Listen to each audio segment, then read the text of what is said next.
ꯃꯃꯥꯡꯒꯤ ꯊꯥꯒꯠꯈꯤꯕ ꯚꯤꯗꯤꯑꯣꯗꯨꯗ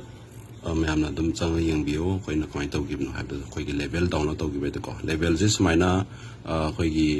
ꯀꯁꯇꯃꯔꯒꯤ ꯃꯃꯤꯡꯗꯨꯒ ꯑꯗꯨꯒ ꯃꯈꯥꯗ ꯏꯟꯚꯣꯏꯁ ꯄ꯭ꯔꯗꯛꯀꯤ ꯏꯟꯚꯣꯏꯁ ꯑꯩꯈꯣꯏ ꯗꯤꯇꯦꯜꯁ ꯌꯥꯎꯕꯒ ꯂꯥꯛꯀꯅꯤ ꯑꯗꯣ ꯁꯤ ꯃꯊꯛꯀꯤ ꯂꯦꯚꯦꯜꯗꯨ ꯈꯛꯇꯪ ꯑꯩꯈꯣꯏꯅ ꯀ꯭ꯔꯣꯞ ꯇꯧꯕꯤꯒꯗꯕꯅꯤ ꯂꯦꯚꯦꯜꯁꯤ ꯀ꯭ꯔꯣꯞ ꯇꯧꯕꯤꯔꯒ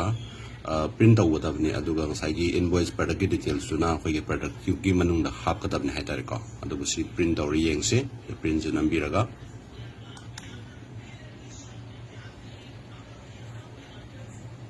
कमाई लाके अभी यंबियो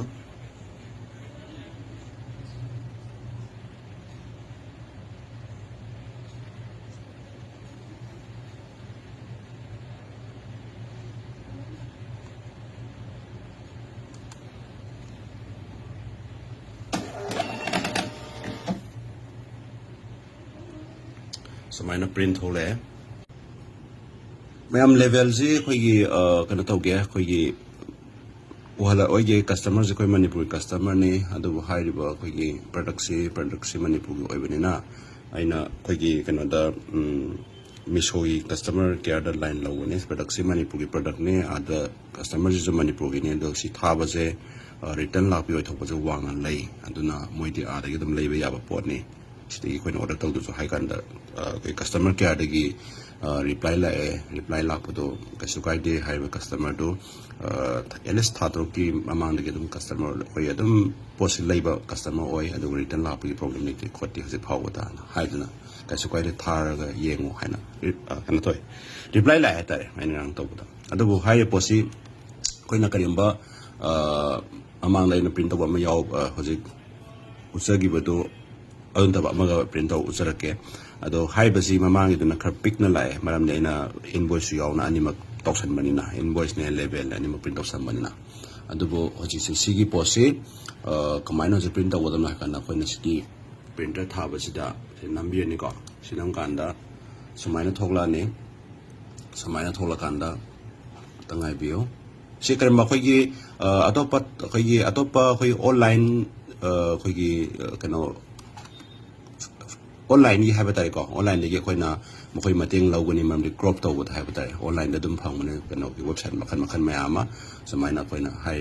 वेबसाइट की खुथांग दा मुझे देगी मतेंग लोग सी क्रॉप तो होगा मुझे की दुम मतेंग लोग है तारे को अदु क्रॉप तो बिरगा सी प्रिंट तो दुने सी प्रिंट ऑन लाइन मतम जुदा सेदा कोई ना print on site one site and high बस को सी मतक सिदा कोई ना सी ले जरगा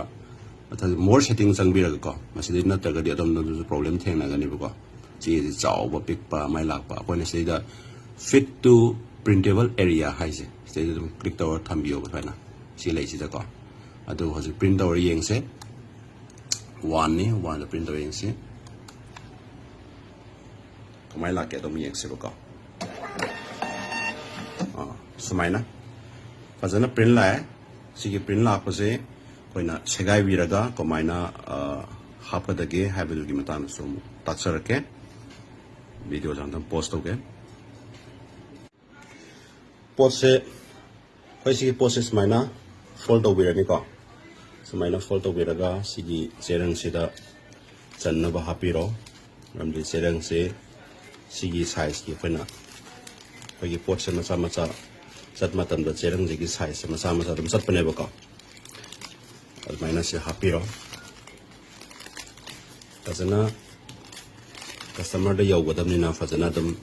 कोई रमदम गे वगैरह मपालम गे वगैरह सिन पोस्ट दम हाइना दम तत्पको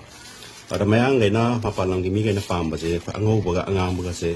कनोने हेना पामबने प्रोडक्ट अंगांबने हेना पामबने मयाम को सिदे दा Koyna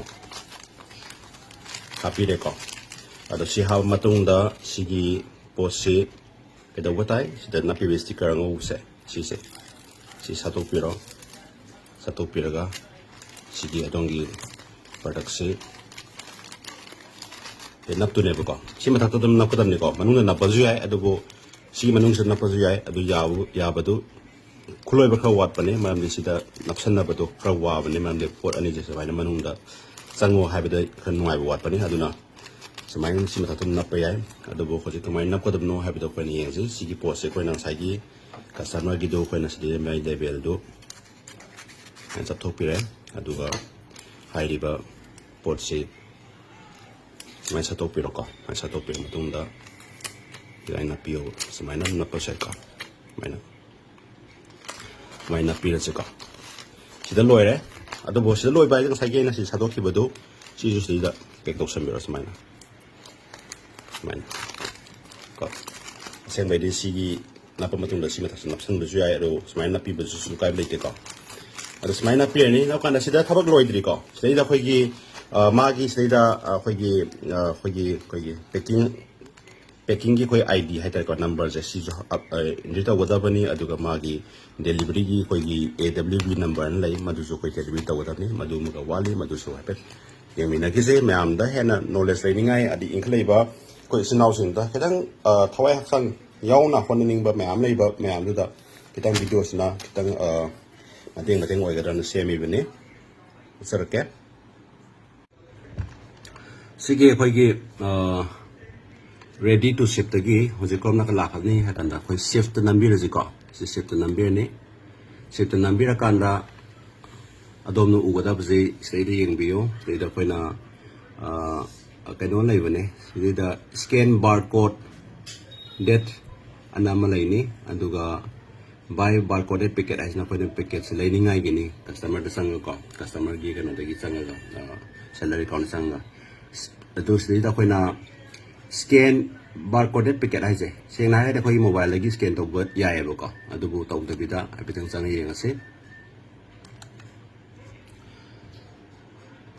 sang ka sa sigi matung da seng me de khoi mobile to bo swai adu mobile scan to bu na khoi gi post adu gi stak lake adu ngasi gi di khoi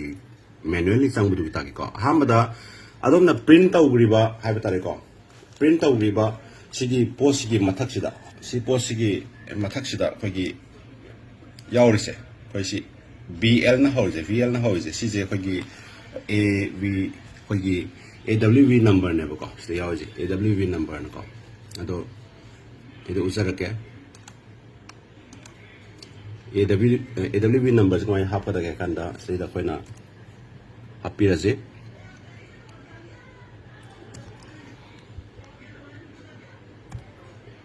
को अंदुका 00 shumai na ka andagi 8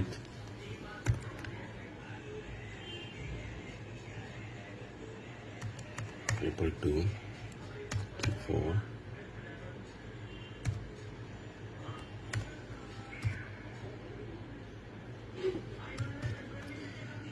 Kwenye sida AWV number happy re ado haba matung da sida mo faina mo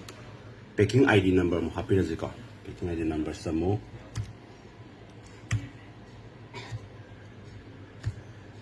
sumay na ko ando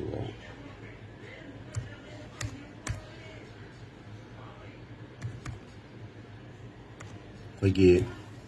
tawai na video siya mbase koigi hogolay ba koi meitei chino ando gi atop community me amsu yeng mani ko 240063 makoy oy na di hay video si yeng ka tay video yeng ra so dam yani ngai tare sila koy na kano happy gare AWB na happy gare adu koy get ID happy re hay ka na so koy submit or se ka submit number mi sila idan loy ga to sila happy re packet ID adu du hay successful oy gare matung da hoje koy na somdong lakse Ida scan tau sika ana refresh tau si refresh tau thoga pe yeng sika akoina hojiki barcode ta yauba khogi samna da kano gi khogi AWV number ne aduga packet ID ne submit tawra matung da si ready to ship se lai gare like pending dagi pending arm order la par pending dagi some ready to ship la e koi level download tawra matung da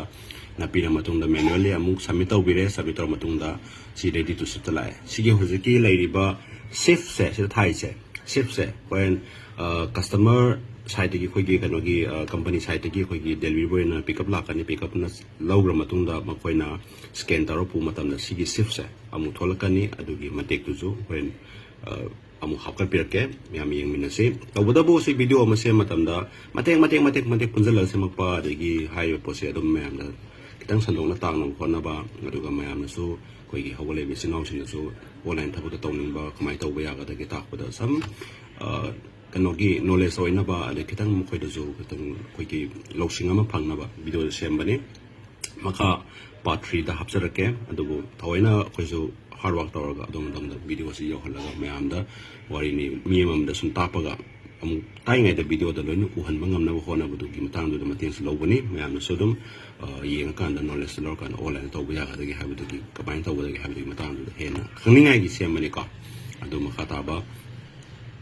shift tawla matung da kamai tawba habdom sarake